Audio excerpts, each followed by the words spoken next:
Upstairs to the Right Music channel. Thank you so much again for showing up. Let me make some adjustments here. Yeah, I guess that's about as good as that's going to get. What's going on over here? Yeah, everything's set. Lighting looks good. Sound looks good. I hope everybody out there is good. I am doing well. Uh, you know, I know I hate to sound like a broke. Why wait for more people to show up in the live stream here? Oh, Ben, welcome, sir. By the way, I meant to say. Um, I hate to sound like a broken record, but as you guys know, for a while now, I've been waiting for some good weather so that I can start the refinish job on this 2001 Squire Infinity body. And it's actually an alder body, so it's really good wood. It's a great bones to it. I've sanded it down, I've prepped it, and got it ready for doing the primer. And I cannot get. I thought today was going to be that day. It started out so nice. There was sun. I was walking my dog in the park in Vondel Park, and just had a good morning. And about an hour later, I looked outside. It was raining sideways. I literally had the box out because there's no wind. That's another thing. I need to have a not a windy day. And temperature is negligible because I can always run a heater into the tent, the spray tent that I have to put up. But I can't have wind because the tent will just blow away. But that just was a no go. I'm starting to think that this is going to be a summer project. It's really starting to look that way. That it's not really going to happen until the summertime. Frederick Rogers in the house. Welcome. Let me see what we've got here. All right. Yeah, that looks good. Yeah. So anyway, that was my thing today. It was just bad weather.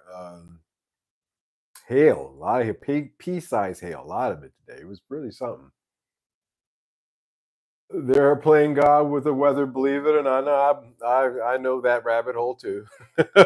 Believe me, I've walked down that particular one. So there's a lot of, again, like most rabbit holes, there's a lot of different tunnels once you get into that one. But no, it's just not my luck with this project. It's just something that's just not going to happen. Mr. Watson in the house. Welcome again. Thank you so much for showing up, guys. Welcome to you all. Yeah, just I've been waiting for those guitars to get delivered. They haven't given me a delivery date.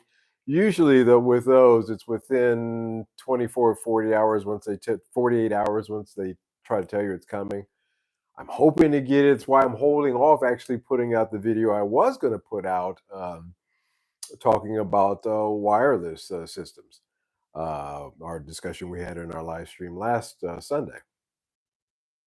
But I'm going to hold off on that video because I would much rather do an unboxing video. I think you guys would like that too, especially with the stuff that's coming in. So I'm crossing my fingers. Saturday would be, the deadline. It's not getting delivered on Sunday. So if it comes, if it doesn't come by Saturday afternoon, I'll put that video out. But for right now, I'm kind of got my fingers crossed that that's what's going to happen. So that's something to look forward to, you guys. Yeah, it's been an interesting experience buying and selling on the used market, um, and really picking steam up in the last few years here with me. Uh, and really getting to meet a lot of shop owners, small shop owners, getting the opportunity to go to guitar convention, something I really never really did before. There's one coming up here on the 20th. That is about a 40-minute train ride from here. I am considering going to, but never really looked into those things until I started doing the business of buying, trading secondhand vintage guitars from Japan. And of course, all the things that come with that. As any kind of responsible business owner, you really want to know your market. You want to know what people are interested in, especially when you're as niche as I am. And you want to have an eye for trends and for things that are relevant, to the trade, to the business. And I try to endeavor to do that. Every day, one of my things is I told you the more about 2 hours every day, I'm going through Japanese websites and I'm looking at guitars. I'm looking for the right ones that would suit my purposes. And you're looking through a lot of stuff. After a while, it starts getting to be pretty hypnotic, actually. But I've gotten to the point where I can scroll quicker and look at things and identify them very quickly. It's actually an interesting skill set to have developed. That I know, I can identify things pretty quickly, and whether it's, and filter everything else out that doesn't really suit my purposes again. Steven in the house. Welcome, sir. Hey, glad you made it. And, you know, um, I say this again to preface tonight's discussion. Tonight, the title is Are There More Cons Than Pros When Buying a Signature Guitar in the Long Term? I was looking at signature guitars last week and started thinking about them and thought about it as a topic. I didn't get to as quickly as I thought, but I thought I could touch upon it tonight and a little bit. And yeah, I bought mm, I bought a few signature guitars. Some that most that I've shared here on this channel. There was most recently the Tak Matsumoto Epiphone from 2012. This one was the Japan only release. It had burst bucker 2 and 3 pickups in it. And of course, I had the Joe Bonamassa 335. Is that what that was? Joe Bonamassa 335. Hold on. Let me make a little adjustment here, guys. Hold on. With my power. I'm dealing with a lot of different power things here, and some of them work better than others. So I bought those and one or two others that probably escape me at the moment. But I can say that from a standpoint as a consumer, um, I just saw them. Yeah, that's better. I just saw them as being, in the case of the Joe Bonamassa 335, um, it was a 335 that was very well made. I will say that about it. But it was a 335 that just in its own way had been modded to somebody else's idea of what a 335 is. With the what was that, Soul Power, something plate it had down at the bottom, and the tremolo system on it, and all those things that I personally would not want out of a 335. You know, I think that Yamaha SA700 that I had here for a minute, that you can check out on my regular content, was closer to what I would want in a 335. No frills. Steven, the Epiphone is doing a lot more signature cars because Gibson sin they want to get away from doing cheaper Gibsons. Okay, I got your meaning there. 1,500 per signature guitar from them. Ha ha ha. Yeah, yeah, we're going to talk about that too. There's a lot of we're going to talk about the pros and the cons. I am going to play or try to present the pros and the cons here, and in signature guitars tonight because I want to talk about them. And I'm starting all of this out with this big, humongous preface, especially getting into the ones that I've had, the way that I felt about them. The Tak Matsumoto theoretically should have been a high bid sale for me, but it ended up being kind of a break even on that guitar, to be honest, when I sold it, when it did sell. And one of the reasons is whereas Taka Matsumoto is a big name in Japan and maybe United States, it's a known guitar. Over here in the EU, it's not well known, and there's very little information on it. And if I took it to my regular clients, they would do their due diligence and look it up. I can't blame them and see what the current asking. And they're like, we can't find this thing, and they have contacts with people at Gibson here that they can call. And so this guy called his guy at Gibson and said, "Hey, tell me about this Tak Matsumoto. What's its value?" So it's that deep, and so it it looked good on paper. As a player, as a guitar, it's one of my least favorite Epiphones that I've played. To be honest with you, even with the CTS, the Burst Buckers, the whole nine. Sound familiar? It still ended up being kind of a. It wasn't a great guitar. It had its case. It looked beautiful. You guys can check it out. It's there in my content.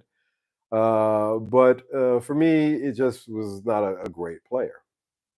Had a 58 neck on it too, which doesn't deter me, but that's not the greatest thing either.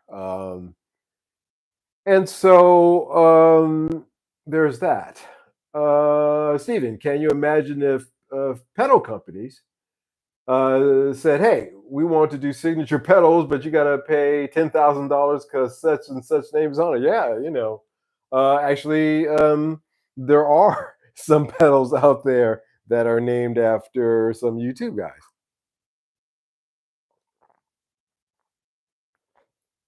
Now, I don't know if there's a premium on them, to be honest, but there are signature pedals out there. That's for sure. Norton Trither in the house. That phone has to do the signature vintage cars because Joe owns all the real vintage guitars. There's actually no ones left for anyone else. They're all in Joe's garage. Yeah. Joe needs all 860. Yeah. Yeah, it's funny. Guy admire Bonamassa.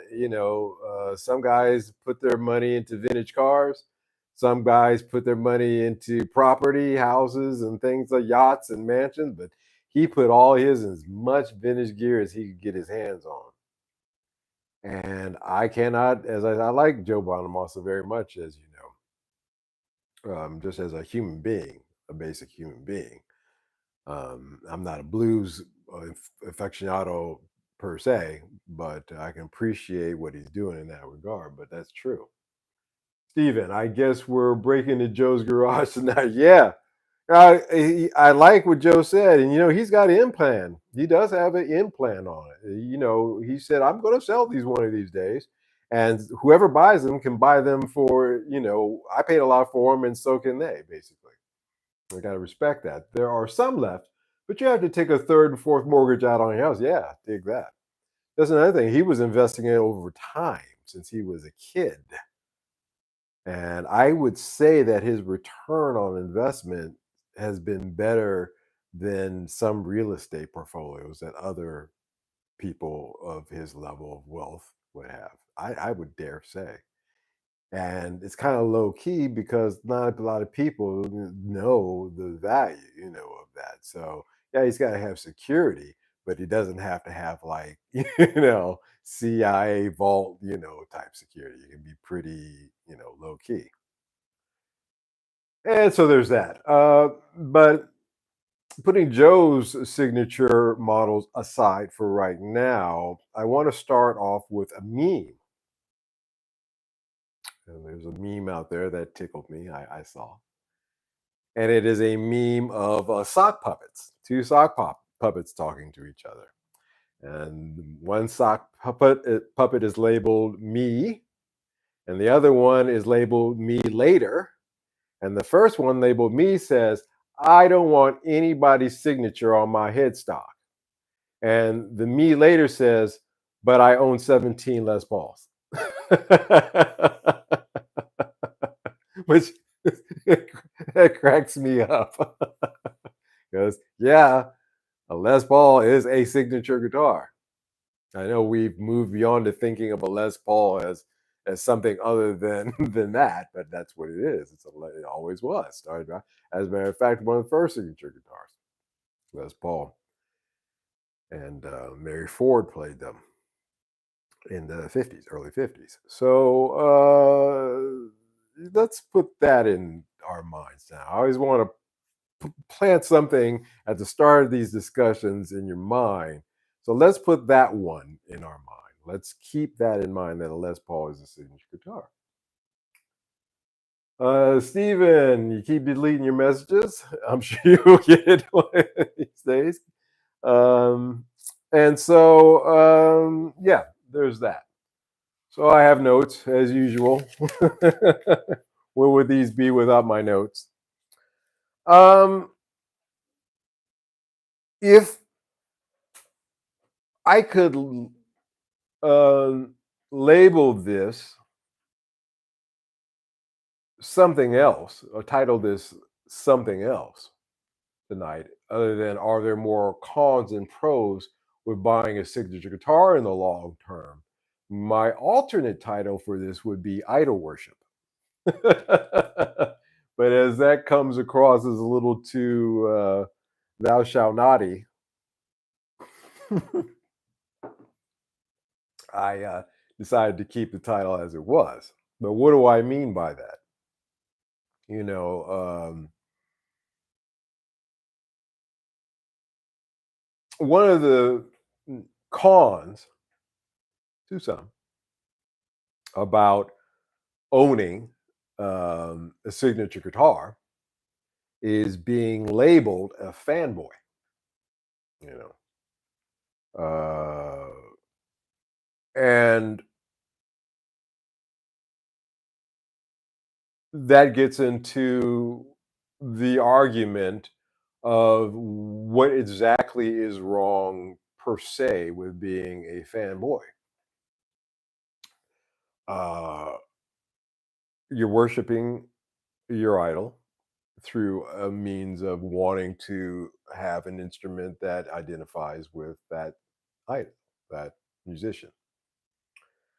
And so it is a form of idol worship in a way, clearly. But I don't think that that stigma of you're just a fanboy really as being a con really plays out in the real world. Because I wouldn't call Dave Grohl the definite, a fanboy in the negative connotation that it's thrown out there, even though he plays a Trini Lopez guitar. And so he obviously has a connection with Mr. Lopez there. Even so much so that now there's a Dave Grohl Trini Lopez episode. It's like, that gets into, something I was gonna bring up later, but it's just ridiculous. A Les Paul is a signature guitar. So to have a Jimmy Page signature Les Paul. So you're saying you have a signature guitar on a signature guitar, or I understand what I mean. It gets to be a little silly too. So I want to keep that. I want you to keep that in mind as well. Just think about that. A Les Paul is a signature guitar. To say a Jimmy Page signature Les Paul is, the semantics there are a little odd if you think about it. And I should tell you something too. I should give you a hint and a half that maybe there is not all jam and honey involved in this kind of trade, this kind of industry, that subset within the industry, the signature guitar models. But anyway, but I do want to get that fanboy thing out of the way, and I throw out there's two Daves, Dave Grohl with the Trini Lopez, and Dave Matthews actually played a Gretsch as Chet Atkins, as I seem to recall. And so, again, that kind of puts the fanboy con out of it. So there is something there that they are guitars that people at that level would purchase for various reasons. Either they identify, in the case of Dave Grohl, with the artist, or in the case of Dave Matthews, he just thinks it's an awesome guitar. You know, so there's something there. It doesn't necessarily have to be, oh God, I've got to have the latest Eddie Van Halen 20 version 27 of the EVH guitar, because I've got Van Halen posters in my room and I don't listen to anything but Van Halen one. You're not, that's a fanboy. That's a completely different thing. Ziggy Sauer. Oh, I'm sorry, Ben Ulrich. I'd like to give a shout out to Mickey, who I'm sure will watch the replay. Yeah, I'd like to give a shout out to Mickey too. Thank you for bringing that up, Mickey. If you probably coming to tail in here, but we're thinking about you, man. You're much missed. Ziggy Sauer. What's worse, signature guitar or collector's choices? Collector's choices might hold value better, but the fake wear is kind of lame. Well, yeah, I mean, but that's getting into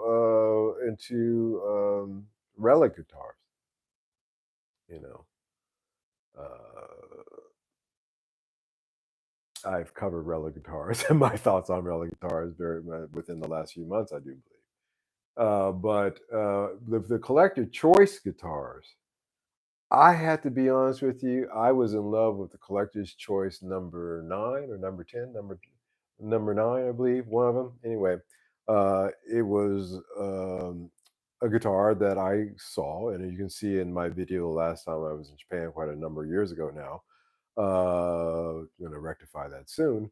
Of a collector's choice, and I love that guitar. I have to be honest, and that made sense to me because they didn't make so many of them, and they made them very well. And those aren't signatures in the sense that those are just, again, we're getting to copies of a copy of a copy anyway. So they're just a little bit better made copy of a copy of a copy. That was my impression of that guitar. Holding it, playing it, digging into it. I wish I had bought it. I wish I had the money to buy it, but I had other fish to fry that day. Marketing works, that's a fact. Celebs sell because people don't actually like themselves as much. They like the look, they like celebs. Well, yeah. We've talked about the nephew, or yeah, the nephew of Sigmund Freud, which was Bernays, which is the father of marketing. His thoughts on human psyche and how to penetrate it through advertising has permeated throughout the 20th and now going into the 21st century. And into, I'm sure in the 22nd, Captain Kirk will have to deal with it because the force is strong with that one. But yes, quite true. Some people, it just depends. Again, like I said, that's why I started out with the fanboy, because let's put that aside, because it's you know it's just not, it doesn't hold weight, it doesn't hold water. What does hold water, and I touched upon there, was multiple versions. Now this is a con, and it's a con in the true sense. It really is a con. You're being conned.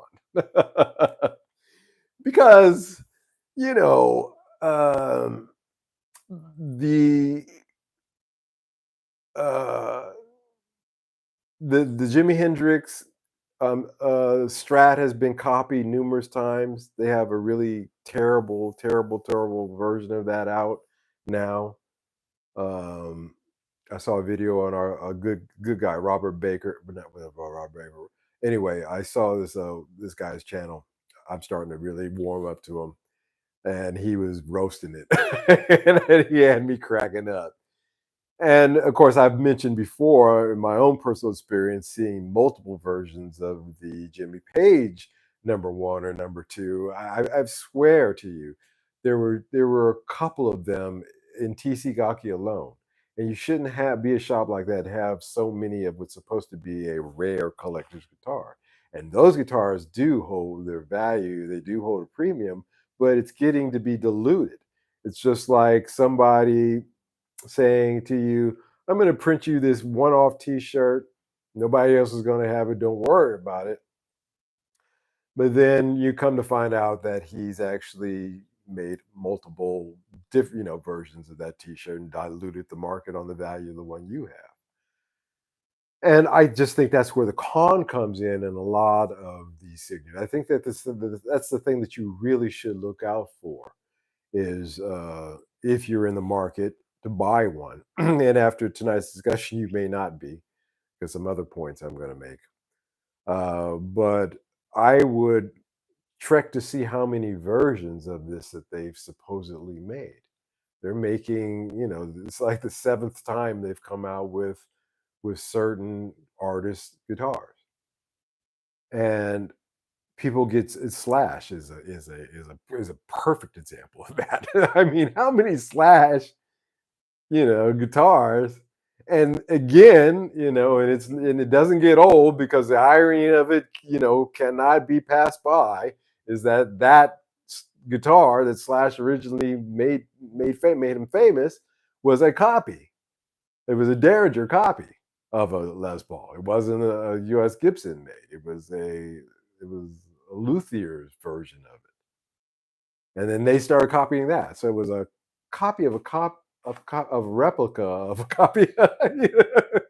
You see what I mean? And again, that's why it starts to be ridiculous. If you know the history, again, when you know the history of things, then that's when Bernays can't get you because the other part of your brain that fights the impulses kicks in. Logic, logic, logic.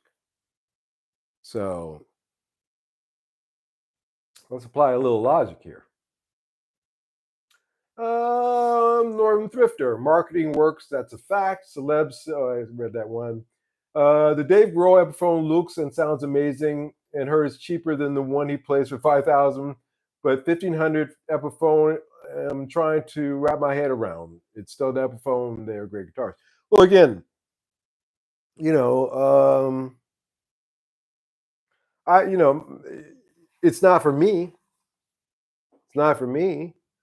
I've told you that now, okay, you want to start pricing yourself in that position. And by the way, guys, I don't have it here. I wanted to share that with you. I found a 2012 Les Paul Studio for 900 euros. And I even like the color. Okay, I found it. I found one. I need a Les Paul Studio like I need a hole in the head. But for those out there who say that that you can't get them at that, yeah, you can get them at that price. You have to dig around, but I found one. And again, if they're going to start pricing themselves up in that direction, I'm going to look around and say, well, hey, if I wait a couple of months, 6 months, or a year or so, I can come across, what I'm looking for. That's a better deal than this. Why would I want to get an Epiphone at this price when I can get a Gibson at this price, a Studio or a Tribute? Why would I do that? So they want to go there. Which is one of the reasons why they discontinued some of those as well, because they realize, hey, we can't be competing with ourselves. That just makes sense.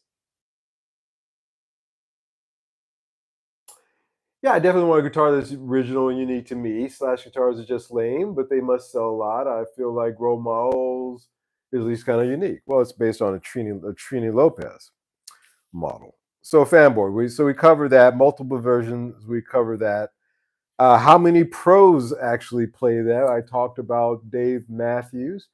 I talked about Dave Grohl, the Daves, as an example of two sides of that coin, where they both are playing signature models, but for two completely different reasons. One for which could arguably be said are fanboy reasons, and the other one just out of the fact, as Siggy Sauer just said, I just want a guitar that's a bit original, feel unique to me. He likes the way it feels. It suits him. Which gets to our next point.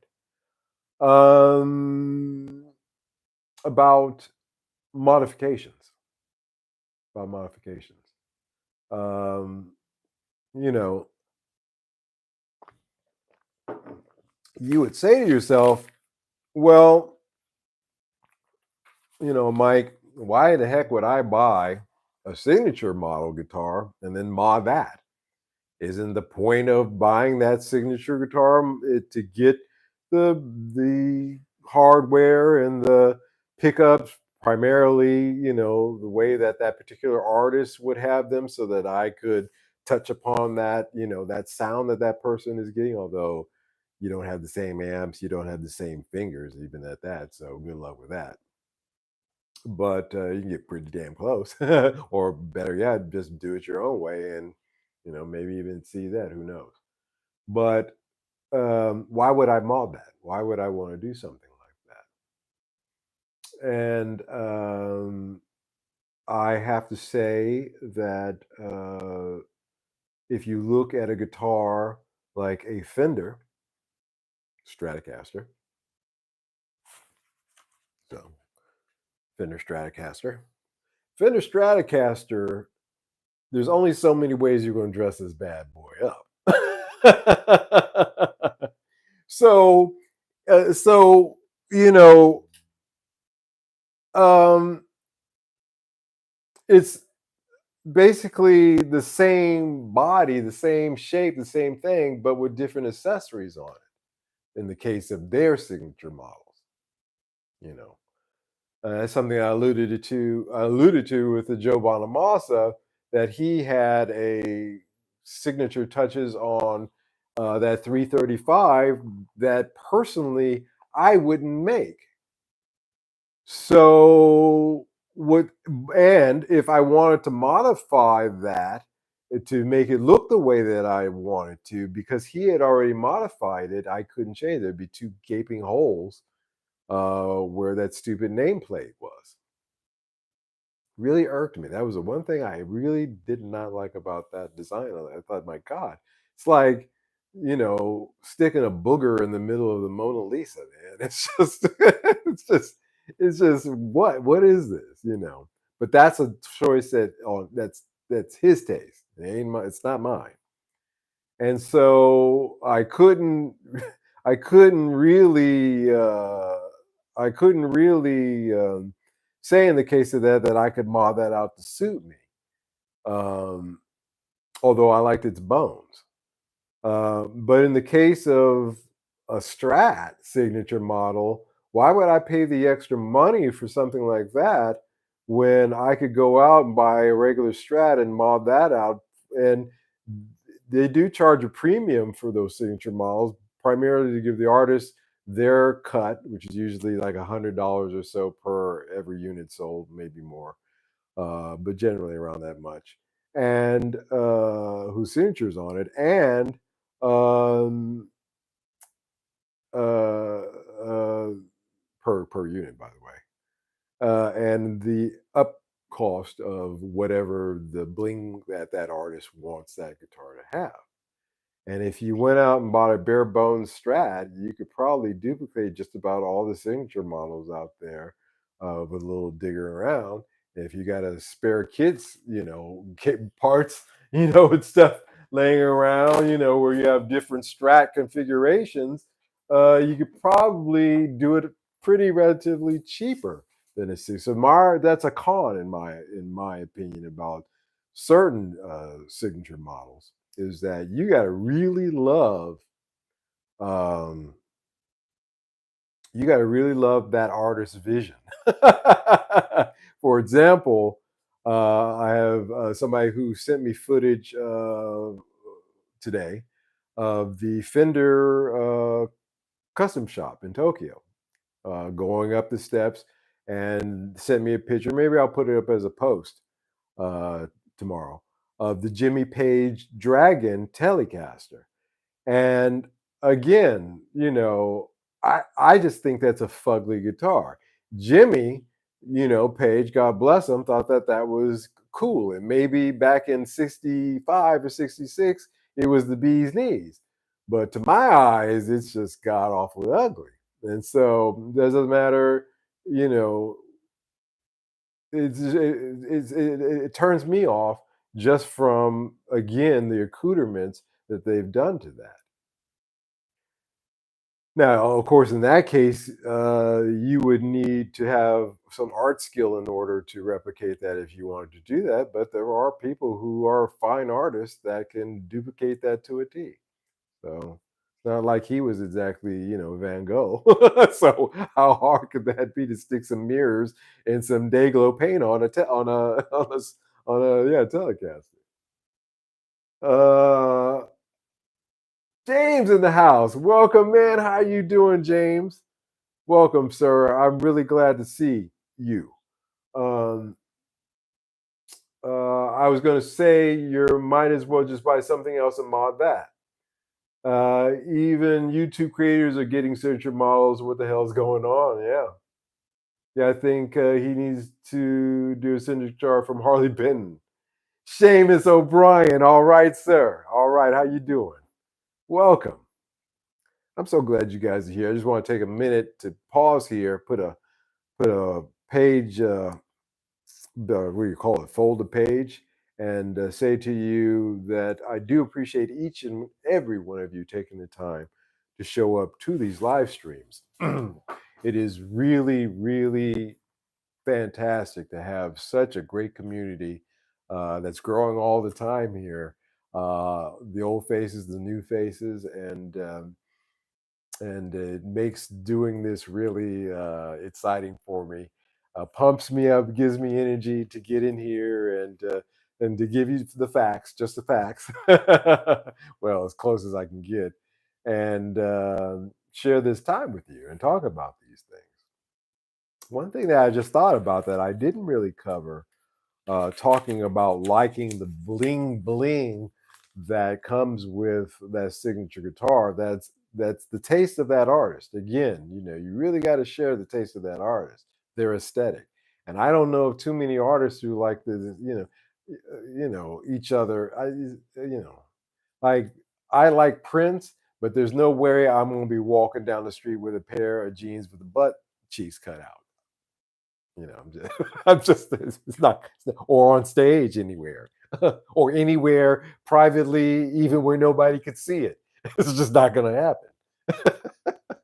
So, you know, even though I like him, those are aesthetics that I'm not, I'm good, you know. And when it comes to these signature model guitars, it really is true too, because to me, in my eye, that Jimmy Page Dragon Telecaster is, the equivalent of those butt out jeans. That's the way I see it. But you have to also ask yourself, if you are a fanboy and if you are buying it, or even if you're not, if you're buying it, this is a little controversial, but but it should be addressed that there are some who feel, and I somewhat do myself, I will admit, that I am not, there are some artists, that I'm not going to co-sign on. Chuck Berry signature model guitar will never be bought by me because old Chuck was into some stuff that I ain't co-signing on. I'm not co-signing on that. We can, long tall Sally as much as we want to musically, which I still can separate the music from the person because the music comes from somewhere else. It's unfortunate that it flows through some degenerates sometimes. But I'm not going to co-sign on buying any Chuck Berry. I'm not going to do it because I'm not co-signing on him as an individual. And Clapton the same. I still told you I do not like those things that he said. And I forgive him for them, but I'm not going to be buying any Eric Clapton signature anything. I'm not going to do it. Joe Bonamassa is a stand-up guy, so I bought Joe Bonamassa signature guitar, and so there's that. So there is that. You have to ask yourself: are you prepared to, endorse? You're basically endorsing a person when you do that as well. And I know that sounds heavy and it sounds deep, but remember, I told you the alternative title tonight was idol worship because that's kind of what we're talking about here, isn't it? When it boils down to it. So there's that. Um, Again, it's not, it's not a real signature guitar anyway. When you look at the statement that a Les Paul is a signature guitar, to call a Jimmy Page signature Les Paul any, this, it's ridiculous. It's silly. And I think that's why, and you start coming out with multiple versions of certain artists. It seems like, in the case of Joe, God bless him, he comes out with a different one every year. So at least there's that. But again, he owns, as was pointed out before, every one of the originals. So he has quite a choice and selection of different ones that he can come out with. They all have to fit within the Gibson brand. He's not going to come out with, I'm sure he would love to come out with some of his Fender stuff, and I'm not very clear on the Fender Joe Bonamassa. I know there's pickups. I don't think there's guitars. I think it's things really with Epiphone and Gibson. Steven, it would be cool if you bought a guitar and modded and call it your signature guitar for a video. If you bought a guitar, mod it, and call it your signature guitar for a video. Yeah, this one that I'm building. I'm like Frankenstein. I got a leg over here. I got a thigh over here. It's like Kentucky Fried Chicken. I got some breast over here. I got some strings up here. you know, I'm just waiting for a day to spray the gravy on it. And yeah, this one is 100% going to be mine because this one is completely a parts caster. There's no, I mean, again, like I said, if you take out 1/3 of something, then in a modification, then it automatically makes it a parts caster. And that's the general rule. That can be a neck, that can be a body, and that could be the electronics. Each one of those really represents a third, the hardware. So there's that. Um, but yeah. I mean, again, we touched on that. You know, okay, I want a Jimi Hendrix guitar like he had, so it'd be easier for me to buy an Alpine white Strat, Fender Strat, and do what he did. He just, he's played it upside down. Not this thing that they have out now where it looks ridiculous. You can do that yourself. Michael Watson, Kentucky Fried Chicken. I'm hungry. That made me hungry too, actually. I didn't eat much today, to be frank with you. I was working. It's that time of year where you got to start crunching numbers and doing taxes, and I didn't eat very well today. Yeah, I could go for that. Angus, welcome, Angus. The closest thing to signature guitar I've ever owned besides a Les Paul was a Kramer Beretta, which is basically their EVH model. A good guitar, the Kramer, but not as great as I thought it would be. Yeah, that's the other thing. Maybe when we're younger, and come on, we can, hindsight is 2020. But when you're younger, and you're like, oh, I bet you that would be cool to have because X Y Z had it, and it's not you. See, then you start learning. Okay, this is a quest for finding out what is me. Now that I've done him or her, let me start doing me. and then off to the races you go from there. But you got to start somewhere, and maybe a signature guitar in some people's cases may have been that start for that race. So there's a value there. So we'll consider that to be a pro. But there's that. All right, I'll cook tonight. Yeah, there's no. I'm afraid here in Amsterdam, everything closes at like 6. so, so I'm gonna have to go out and rummage in my refrigerator, which is, it's looking pretty bare. I opened up the other day, and unless I was interested in milk or a light bulb, I was I was in big trouble, and I'm not sure about the milk. So I don't know what I'm going to do here. Amsterdam is an interesting place. You would think that there's a thriving nightlife and there is club life, but you better eat in the club because once you go out, the pickings are slim to nil.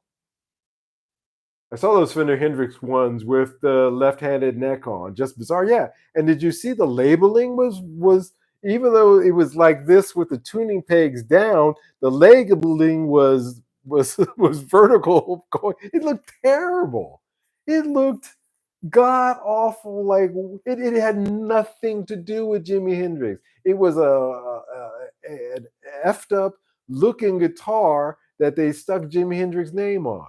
Jimi Hendrix couldn't have played that thing. Really, seriously. You'd take a look at that and be like, what the hell? So again, if it has the whiff of shite on it, as I've said here before, it may just be.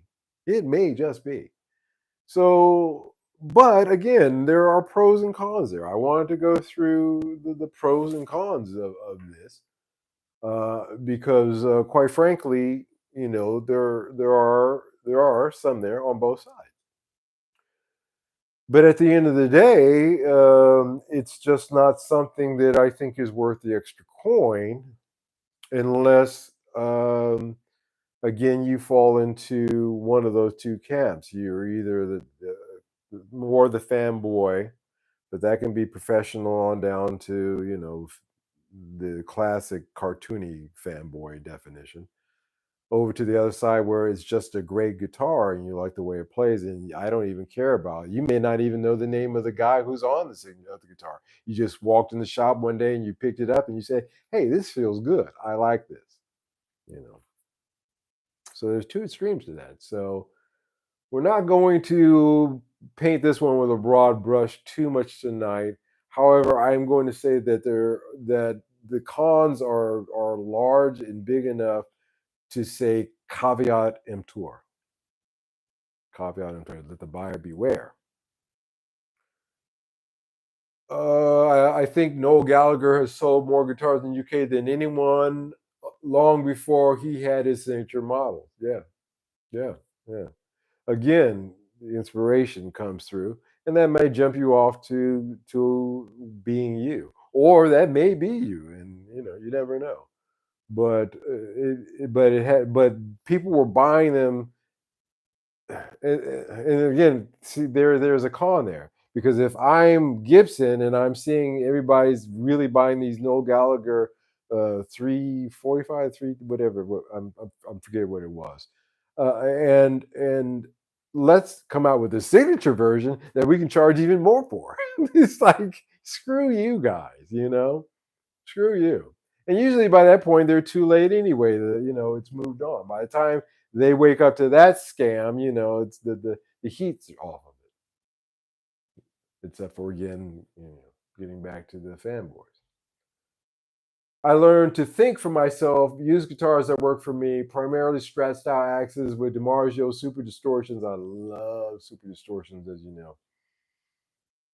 People tell you, well, a super distortion sounds like a super distortion. Yeah, that's the point of it. Because you like that sound. Mega Drive is double whammies, tone zones. I play a Strat with a tone zone today. Yeah, just a money grab. In some cases, just a money grab. What it comes down to with those signature models is just an idealized version of a guitar in somebody else's head. It's an idealized version of a guitar in somebody else's head. And if if you, as an individual, are not, you know, in that headspace, then it may not be for you. Certainly, it's for somebody, or they wouldn't be making them. But I suspect that it really is coming down to the fact that somebody sees it, they pick it up. There's a percentage of them that are fanboys. We'll just say that, but we've already defined that. But I think there's a larger percentage of them just might pick it up and say, "Hey, this is a great guitar, and I like it," which therefore really makes it not a necessary thing. It would have been a great guitar with the signature, with or without the signature on it. So what's up with that? So there is. That's why I said there's a whiff of money grab there, certainly. And so, caveat emptor, buyer beware. Be aware of what you're buying. If you're buying, now I haven't even got into now we've talked here for 50 minutes, and I never did once touch upon resale value, did I? Other than with the Talk Matsumoto, and that was only just to make the point that that was a signature guitar that was not an artist that was not known over here strong. So therefore, that signature didn't have a lot of cachet to it, and that's a con too. You know, that ended up being a con that I didn't take into consideration when I purchased it. So, haven't mentioned resale value in the last 50 minutes. I don't blame big players for having signature models. They make money and get publicity for it, and one thing goes with the other. It's hard to make a living in music. Yeah, we talked about that, Angus. We touched upon at the end of the last live stream. By the way, somebody asked me what does upstairs to the right music mean at the end of that live stream as well. See, guys, I'm actually reading, and I'm not old enough that I don't remember too. I'm amazed myself. But upstairs to the right music, my first recording studio was literally up these steps and to the right, and that's been the inspiration for the title of this channel. That's where that comes from. My first home studio was upstairs and to the right. My first really what I consider my good one, where I could seriously work. Um, but we touched upon that, Angus, that money is not made by these artists from their music deals. As a matter of fact, they'll find themselves still in the hole. Fat Joe, the rapper, says that he still owes his record company. And it's 10 years later, and he still owes them money. The way he made his money was through auxiliary things, endorsement deals, signature models, I guess, in a way of certain things, clothing, fashion, alcohol, things of that nature. But and the money from the live, that if they didn't get a 360 deal, they could actually keep their receipts from their live shows, and that's how they made their money, not from the music itself. I told you, the music now is transitory at best. The guys that influenced me were Pete Townsend and Noel Gallagher. I can't deny they influenced my choices, but I've never paid for a signature guitar. Yeah, I can dig that. Freddie, hey man, hi man. What are you doing at 4 o'clock at 0400 midnight? We would love to join you for a good discussion and live stream with friends from Illinois at 400 midnight. If you're talking about 4 a.m. my time, right now, get back to me on that one, Freddie. On your exact on the meaning of that time, I'm not clear on what you mean there. Sounds interesting. So yeah, get back to me on Freddie on that one. Yeah, 4 o'clock in the morning. Oh, I'm I'm afraid no, I can't. I mean, yeah, I do this live stream till around midnight, and then do a little bit more work, and then I go to bed. My prime sleeping time is between 1 and 6 a.m., and then I'm usually up by 6:30. 4 o'clock in the morning, I could do, um, but I'd have to give a heads up on that. If you give me a heads up on it, just hit me up at on my community page, my email there, and I'd be glad to. I could stay up for that. Not tonight. Actually, right now, I'm. I just finished a Coca-Cola just to try to keep myself awake. But I appreciate the invite. I would love to. I could do that. I could do that. Yeah. Let me know. Um, just give me a heads up and let me know, and we can arrange that. Uh, Signature models, pros, cons. Yeah, again, like I said, I hadn't touched on resale values. There's no guarantee. I will touch on it lightly. There is no real resale value, in my opinion, on a lot of these signature models that you would think there is. It's just like everything else. When you drive it off the lot, you're going to have a certain depreciation kick in. Now, there are some that do hold their value, and there are some that have increased. But again, that percentage is very small. The Veil of Bees, um, as popular as a guitar as it was when it first came out, and how everybody hyped that, and how you had resellers trying to even pump up, hey, I got it. If you want it, you're gonna have to pay me an extra 400 above what I paid for the already ridiculous price on that. Now those can be had for half value. I saw the Veil of Bees for 800 euros. I did. So, and this is at a dealer shop, by the way, as I seem to recall. I saw that. So, not all signatures, you got to be careful, because everybody who bought that at the top right now, the resale on those is looking pretty sketchy. Adam Jones without, the artwork, the non Veil Bees, I guess you could call it. Those are just the precursors for now the customs that you can have. If you're not digging, that Adam Jones, again, like I said, look at that. There's so many different aspects of that would make me say, you know what, this has got a lot of extra on it, and I just don't want to deal with that. And that's why I stay away from signature models. You just don't know. And again, I just again briefly touch upon resale values there. You really don't know.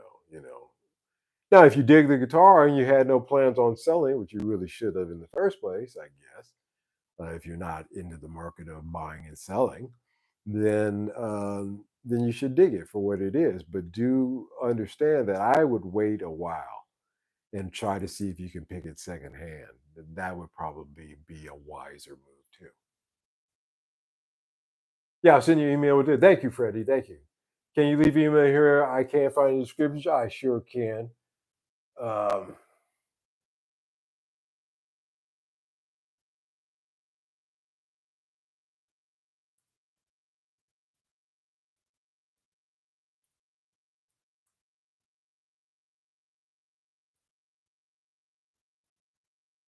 you guys can always reach me there. You guys can always reach me there. All of you are always welcome to reach out to me. So those are my thoughts on signature models. You're welcome, sir. Thank you for reaching out and letting me know about that. I appreciate the offer. So those are my thoughts on signature models. Honestly speaking, you know, again, it's a caveat emptor kind of situation, isn't it? You know, if you're really digging it and you want to do it. But don't get into them thinking you're going to flip them, because I stay away from them myself because I don't know. I don't have a crystal ball. You know, I have a magic 8 ball, but it's been broken. It's been stuck on. Yes, you can. For or I really think so for a while. So it's not really something to depend upon its word. Is it a good idea to buy this signature Jimi Hendrix guitar that looks screwed up? Magic 8 ball? Yeah, I really think so. See, yeah, it doesn't work.